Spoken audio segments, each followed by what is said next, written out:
बहुत दिनों के बाद हम बुद्ध की तरफ चल पड़े हैं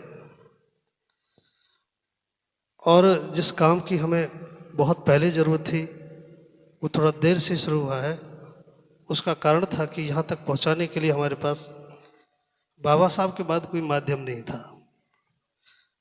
आज हम बेहद खुश हैं कि भारत में जैसे हिंदू समाज के अपने प्रमुख लोग हैं, मुस्लिम समाज के प्रमुख लोग हैं और भी स्थापित सभ्यताओं के जो लोग हैं उनके प्रमुख लोग अपने समाज को शिक्षित करने का, प्रशिक्षित करने का सुंदर सा काम कर रहे हैं। ऐसे ही जो बौद्ध सभ्यता हमारे पास है, बाबा साहब अम्बेडकर के जाने के बाद क्षेत्रीय स्तर पर तो सारा काम था, लेकिन आज राष्ट्रीय स्वरूप जो हम देख रहे हैं, अब कोई भी जो बाहर खड़ा होगा, जब आपके पंछियों को देखेगा, भिक्षुओं को देखेगा, आपके श्वेत वस्त्रों को देखेगा तो ज़रूर कहेगा कि बुद्धिस्ट लोगों का कार्यक्रम है।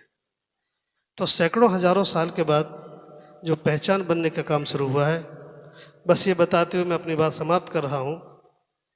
सम्मानित सज्जनों, बुद्ध और बाबा साहब पर चर्चा करते हुए हमें काफ़ी लंबा समय हो गया। हम चर्चा ही तो कर रहे हैं और 4 लोग कर लेंगे। एक अध्याय खुलना था काम करने का, तो आज मैं बस इतना आपका ध्यान आकर्षित कर रहा हूँ और एक निमंत्रण के साथ, चूँकि हम एक महत्वपूर्ण जगह पर बैठे हैं नोएडा में, जो दिल्ली का एक हिस्सा है, यहाँ से पूरे देश में आवाज़ जाती है। आज हम बहुत बड़ी क्राइसिस से गुजर रहे हैं। एक बात हमारी समझ में आ गई है, अब हम अपनी समस्याओं का निदान बुद्ध में तलाशने लगे हैं। अभी इधर उधर तलाश रहे थे, लेकिन मैं पूरे देश का एक नज़ारा आपके सामने रख रहा हूँ।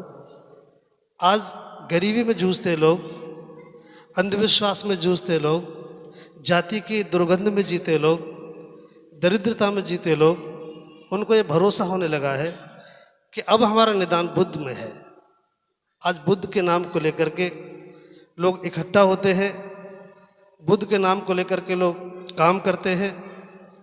इसलिए आप सबसे आज इस मंच के द्वारा एक निवेदन मैं आपसे कर रहा हूँ। आज भारत में, पूरे भारत में एक पवित्र आंदोलन शुरू हो गया है। इस सदी का सबसे महत्वपूर्ण और पवित्र आंदोलन है। याद रखना, कोई आंदोलन हजारों साल के बाद बनता है और वो तब बनता है जब उसमें कोई जिंदगी खपती है। एक तरफ बाबा साहब डॉक्टर अम्बेडकर, इस बात को थोड़ा नोट करेंगे कि बाबा साहब डॉक्टर अम्बेडकर जब देश में मूवमेंट में आए तो उस वक्त गरीबी से जूझ रहा था समाज, अपमान से जूझ रहा था समाज। यकीन मानो मांस के लोथड़े जैसा आदमी था। कोई मान, सम्मान, स्वाभिमान, संपन्नता, खुशहाली कुछ भी नहीं थी। उस वक्त भूखे नंगे समाज की तकलीफ को लेकर के हमारा पिता जैसा महापुरुष हमारी दरिद्रता से बाहर निकालने के लिए, गरीबी से बाहर निकालने के लिए एक ऐसे चिकित्सक के पास ले गया जो हजारों साल की बीमारी जब समझ में आई बाबा साहब अम्बेडकर के, उन्होंने देखा ये गरीब क्यों है। बाबा साहब ने देखा इनको मारते पीटते क्यों हैं। बाबा साहब ने देखा इनके पास जमीन जायदाद क्यों नहीं है। उनको पता लगा बाबा साहब अम्बेडकर को, तो एक ऐसी जगह ले गए जहाँ निदान था। वो बुद्ध के पास ले गए। पहले अपना निदान किया और फिर हमसे कहा यहाँ हमारा स्थायी निदान है, यहाँ आने के बाद आप गरीब नहीं रहेंगे, आपको गंदी जातियों से संबोधित नहीं करेगा, आपकी एक पहचान बनेगी। और वो महापुरुष हमें वहाँ ले जाकर के दुनिया से चले गए। सम्मानित सज्जनों, आज 70 वर्ष के बाद आप बाबा साहब के बाद बुद्ध की जयंती मना रहे हो। ये बात अब कोई दूसरा आदमी आपको नहीं बताएगा। हम बहुत गलतफहमी में जी रहे थे। हम तो पढ़ गए तो ठीक हो जाएंगे, हम तो सांसद बन गए तो समस्या खत्म हो जाएगी, हमारा तो राष्ट्रपति हो गया है, हम ठीक हो जाएंगे, हमारी तो सरकार भी बन गई है, हमारे कलेश खत्म हो जाएंगे। सम्मानित सज्जनों, ये छोटा सा बाबा साहब अम्बेडकर का आशीर्वाद था। थोड़ा सा समय मिला तो हम थोड़ा रौनक आई कुछ शहरों पर, तो हम गलतफहमी के शिकार हो गए। हमारा अल्टीमेट निदान बुद्ध के ही पास है। आज देर से ही समझ में आई ये बात। हम सही जगह की तरफ देखिए, पूरा देश का बौद्ध समाज आज बुद्ध की तरफ देखने लगा है। मैं 2 ही उदाहरण बता रहा हूँ। जब भी देश में कोई दुराचार की घटना होती है, जब भी देश में कोई जाति का आतंक होता है, जब भी देश में कहीं बस्ती जलती है, जब भी देश में कहीं बारात पिटती है, आंदोलन कोई संगठन करे, आंदोलन कोई राजनीतिक दल करे, लेकिन पंचशील का झंडा सबसे आगे होता है। लोगों को लगता है कि अब हमारा निदान पंचशील की तरफ है। ये बहुत शानदार संकेत है। दूसरी बात जो बहुत महत्वपूर्ण है, आप ही लोग हो जो जयंती कायदे से मना रहे हो। जो बहुत महत्वपूर्ण बात मैं आपके सामने रख रहा हूं वो ये है, आज इस आंदोलन के नीचे आप बैठे हैं। आज से पहले हमें भी लगता था बाबा साहब के जाने के बाद, ये थोड़ा पंखा 1 मिनट के लिए बंद करें, 1 मिनट के। देखिए, जो बहुत महत्वपूर्ण बात है, जो कि मजबूत लोग यहाँ बैठे हैं, आपकी समझ में आनी चाहिए। वो जनसाधारण जो हमारे से दूर बैठा है, सारे लोग जो अपनी आशा करते हैं कि गांव की तरफ जाना चाहिए, लोग गांव की तरफ आंदोलन जाना चाहिए, तो देश में इस वक्त मैं जो बहुत महत्वपूर्ण बात बता रहा हूं, सीखो, स्थापित सभ्यताओं से सीखो। मुस्लिम सभ्यता इस देश में है, उसका सिस्टम देखिए। ईसाई एक सभ्यता है, मुट्ठी भर ईसाई है, लेकिन वो ईसाई है, एक समाज है, उसकी एक पहचान है। वो बोलना नहीं पड़ता कि ईसाई, उसको देखकर पता लग जाता है उसके शब्दों से, उसके लहजे से।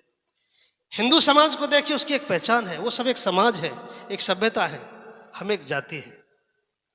सम्मानित सज्जनों, जिस बाबा साहब डॉक्टर अंबेडकर की वजह से हम बुद्ध तक गए, बस ये अंतिम उदाहरण दे रहा हूं आपको, इसको ठीक से, जो भंते जी की एग्जाम्पल है, चूंकि आप मजबूत लोग हैं, समाज आपको देखकर बदलेगा। वो जो गांव देहात में बैठा है, जो सुबह शाम रोटी करके खाता है, वो हमारी तरफ देखता है। तो आओ, ये बात मैं महत्वपूर्ण आपके सामने रख रहा हूं। आज पूरा देश हमारी तरफ देख रहा है। आज भारत में अन्य समाज की तरह हम भी बौद्ध धर्म के काम पर जो लगे हैं, 2-3 बात बता रहा हूं। एक तो सबसे पहला काम जो देश में हुआ वो ये हुआ है, छोटा छोटा टुकड़ों में जो काम कर रहे थे सभी धार्मिक संगठन, सभी सम्मानित भिक्षु, आज उसको कंपाइल करके एक राष्ट्रव्यापी स्वरूप श्रद्धेय भंते करुणाशील जी ने दिया है। और पूरे देश के लोगों को, साहब से पहले बहुत सारे लोग काम कर रहे थे, बाबा साहब की तरह भी बहुत सारे लोग काम कर रहे थे। पेरियार साहब थे, ज्योतिबा फुले साहब थे, बहुत लोगों ने काम किया। कर्नाटक वाले कर्नाटक में कर रहे थे, गुजरात वाले गुजरात में कर रहे थे, लेकिन बाबा साहब डॉक्टर अंबेडकर ने सबके काम को इकट्ठा किया, राष्ट्रव्यापी बनाया। और केवल राष्ट्रव्यापी नहीं बनाया, दुनिया के दूसरे मंचों पर जाकर बाबा साहब ने हमारी आवाज़ को बुलंद किया और उसका निज़ाम हमारे सामने है। ऐसे ही साहब भी, साहब से पहले लोग काम कर रहे थे, लेकिन टुकड़ों में काम कर रहे थे। साहब आए तो साहब ने पूरे देश को इकट्ठा किया, देश का पूरा निज़ाम बदला। मैं आधुनिक भारत में आपको बता रहा हूँ, इस बात में चूक मत कर देना, बड़ी मुश्किल से कोई आंदोलन बनता है। आज पूरे बुद्ध धर्म के काम को कंपाइल करके श्रद्धेय भंते जी ने एक व्यापक मुहिम चलाई है। और हम कह सकते हैं फक्र से, अभी आदरणीय कमिश्नर साहब ने कहा, उन्होंने कहा कि ये बात जो श्रद्धेय भंते जी काम केवल 22 राज्यों की बात नहीं है, ये विचार तो विश्वव्यापी है। एक बात बदलने जा रही है, सारा देश इस बात को गंभीरता से नोट करना। लोग इस बात को मंचों से कहते थे कि जिसने बुद्ध दिए, जिस देश ने बुद्ध दिए, वहाँ तो बुद्ध का नामो निशान नहीं है। लेकिन गलतफहमी बाहर होने वाली है। देश में भारतीय बौद्धों के रूप में श्रद्धेय भंते जी हमारा मार्गदर्शन कर रहे हैं। और दूसरी घटना 3 तारीख को घटित हुई है, आप गए होंगे। जो लोग अलीगढ़ पहुंचे हैं 3 तारीख को, ये बात पूरे देश में जानी चाहिए। देश के मुस्लिम समाज, जो हमारा मुस्लिम समाज है भारत में, उनका मुख्यालय है दारुल उलूम, एक सभ्यता वहाँ से चलती है। हिंदू समाज का अपना है, सिख समाज का अपना है, वो सभ्यता चलाते हैं। आज मुझे गर्व से एक बौद्धिस्ट होने के नाते बताने में अच्छा लग रहा है, सैकड़ों हजारों साल के बाद जो लोग कहते रहे कि हमारा तक्षशिला खत्म हो गया, हमारा नालंदा खत्म हो गया, हमारी बौद्ध सभ्यता खत्म हो गई, निश्चित रूप से एक तकलीफ की बात थी। लेकिन देश में एक ऐसी पीढ़ी को मौका मिल रहा है।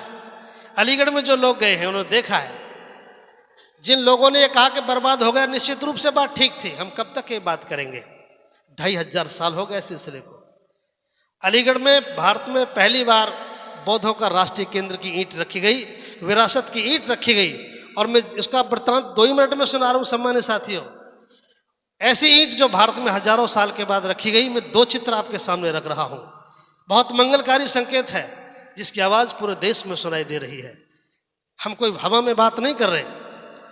जब लोग पूरा देश का वहां पहुंचा,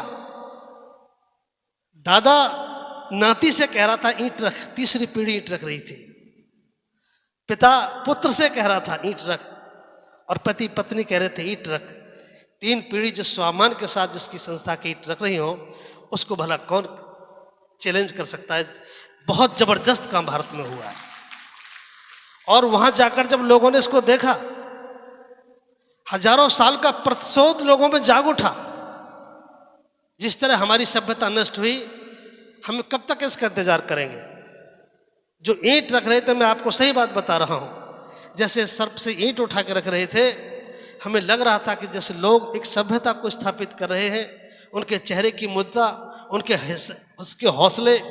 गरीब लोग भी, एक गांव के लोग ईंट लेकर आए, हर गरीब हर मजलूम ने ईंट रखी। मुझे बुद्ध शासन याद आया, सम्राट अशोक का शासन याद आया।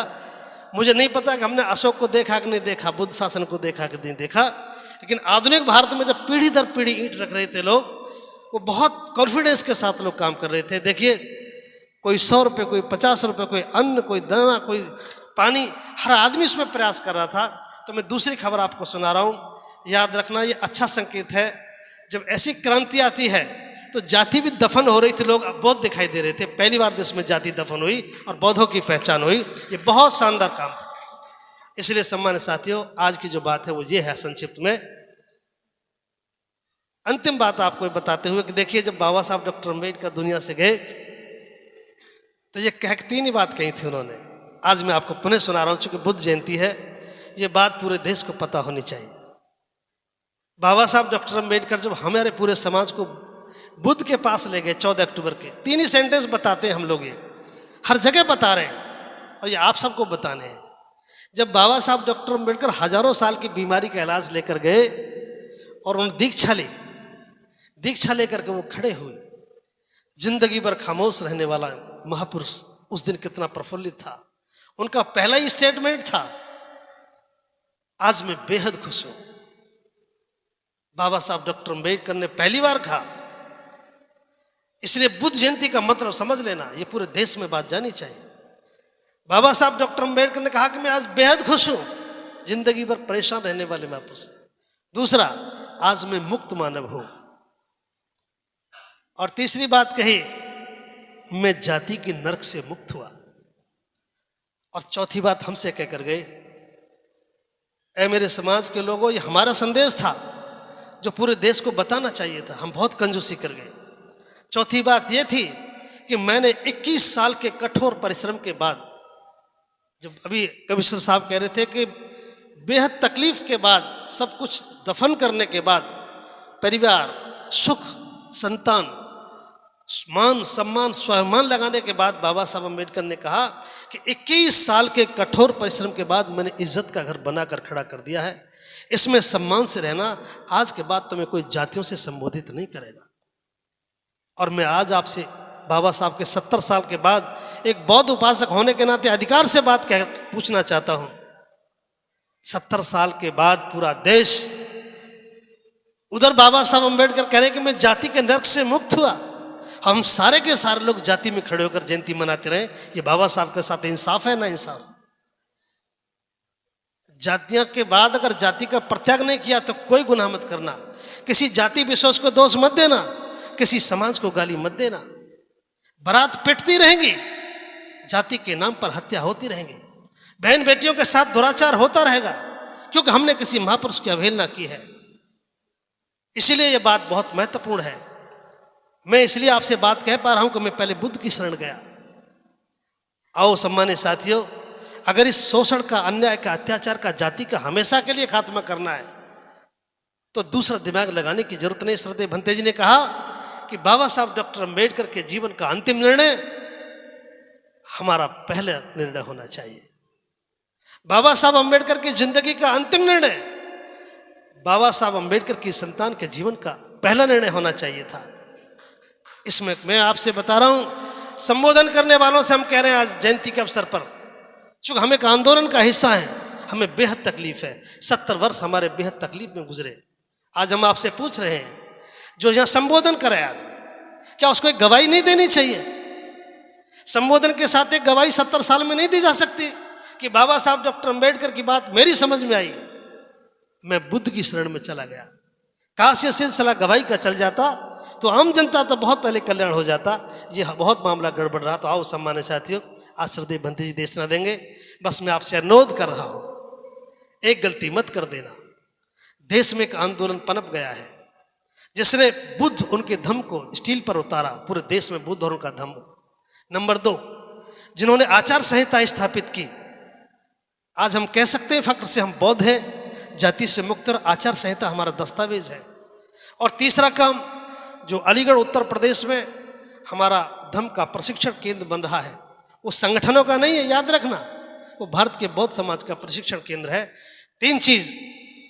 और चौथी चीज, बिना नेतृत्व के हम लावारिस की तरह जीवन जीते हैं। आज हम कह सकते हैं कि श्रद्धेय भंते करुणा सिंह राहुल एक बौद्ध समाज का नेतृत्व कर रहे हैं। और ये 4 चीज जिस समाज के पास होती हैं, उनका धम्म ग्रंथ, उनकी लीडरशिप, उनकी आचार संहिता, उनका प्रशिक्षण केंद्र, निश्चित रूप से हम और सभ्यताओं की तरह, जैसे हिंदू एक सभ्यता है, बौद्ध एक सभ्यता है, मुसलमान एक सभ्यता है, ईसाई एक सभ्यता है। आज मुझे भी नहीं कहना पड़ता मैं कौन हूँ। मेरा शब्द, मेरा लिबास, मेरा नाम, भरी गाड़ी सवारी अगर भरी हो, मुझसे कोई पूछे कि तुम्हारा नाम क्या है, तो मैं बताऊंगा मेरा नाम बुद्ध अलंकार बौद्ध है। और मुझे अफसोस के साथ कहना पड़ रहा है, 70 साल के बाद धम्म के काम करने वाले जो नाम तक नहीं बदल पाए, हम क्या उम्मीद कर सकते हैं आंदोलन की। तो आओ हम नैतिक ईमानदारी के साथ 2 ही काम करने हैं। हमें अगर जयंती मनानी है तो अगली बार मेरा आग्रह है, क्योंकि मेरा अधिकार है, मैं आपके परिवार का सदस्य हूँ और मैं बौद्ध हूँ। अगली बार जब हम बाबा साहब अम्बेडकर पर पुष्प अर्पित करें तो यह कहकर अर्पित करें, क्योंकि मैंने संकल्प भूमि से श्रद्धेय भंते जी के साथ ये बात सीखी। बहुत सारे लोग बाबा साहब को संकल्प दिवस वाले दिन फूल चढ़ा रहे थे, मुझे वहीं याद आई ये बात, इसलिए बात आपको भी समझ में आनी चाहिए। बाबा साहब ने जो संकल्प लिया गुजरात में, उस संकल्प के पीछे जाति थी और बाबा साहब ने जाति का परित्याग लिया, संकल्प किया। और मुझे उस दिन लगा, श्रद्धेय भंते जी के साथ पुष्प अर्पित करते वक्त मैं बात को ठीक से समझ नहीं पाया था। मुझे ऐसा लगा जैसे बाबा साहब कह रहे हो कि तुम्हारे हाथों में जाति की दुर्गंध है। और मेरी पहली बार समझ में आई, सबसे पहला काम मैंने किया, मैं बुद्ध की शरण गया। और आज मैं बौद्ध हूँ, जाति से मुक्त हूँ, बौद्ध मेरा समाज है। आपसे भी अनुरोध करूँगा, अब अगली बार जब आप पुष्प चढ़ाएं तो निश्चित रूप से, आपसे मेरा मतलब आप नहीं है, आपसे मतलब है कि अब हम, बाबा साहब ने कहा कि मेरा आपका बौद्ध हो जाना काफ़ी नहीं है। ये हमारी जो बहन कह रही थी, जो लोग बौद्ध हो गए उन्हें बौद्ध धर्म का प्रचार प्रसार करने का दायित्व अपने कंधों पर लेना चाहिए, ऐसा बाबा साहब ने कहा। यदि हम सब काम कर सके तो श्रद्धेय भंते जी द्वारा चलाया जा रहा काम, जातियों से मुक्ति का काम, समाज के निर्माण का काम, देखो सरकार के निर्माण के काम बहुत चल रहे हैं, संस्थान निर्माण के काम बहुत चल रहे हैं, लेकिन समाज के निर्माण का पहला आंदोलन है। इसमें आप पूरी ताकत के साथ लगेंगे तो बौद्ध समाज बनेगा, ऐसी हमारी उम्मीद है। आज की जयंती पर आयोजक प्रायोजकों को बहुत बहुत साधुवाद, अनंत मंगल कामनाएं।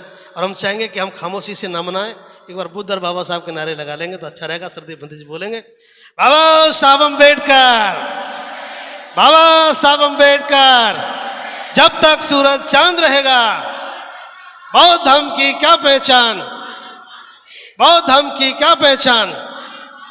बहुत साधुवाद। और एक विशेष जानकारी, केवल यही एक आंदोलन है जो जाति के कल्याण के लिए नहीं बल्कि जन कल्याण की भावना से काम कर रहा है। हमारे बीच में कोई किसी जाति का आदमी हो, किसी धर्म का आदमी हो, हम बुद्ध के अनुयायी हैं और बुद्ध की देशना दी जा रही हो और सामने कोई आदमी बैठा हो, उसके तो कल्याण की भावना मन में जानी चाहिए। एक ऐसा लोगों में विचार बना हुआ है कि अगर बुद्ध और बाबा साहब की बात कर रहे होंगे तो बड़ी बात करेंगे। आज वो मामला खत्म है, हम बुद्ध के अनुयायी हैं, बाबा साहब के अनुयायी हैं। हम जो कुछ भी काम करते हैं वो जन कल्याण की भावना से करते हैं, जातियों का मामला हमारे बीच में नहीं रहता। बहुत बहुत साधुवाद, धन्यवाद।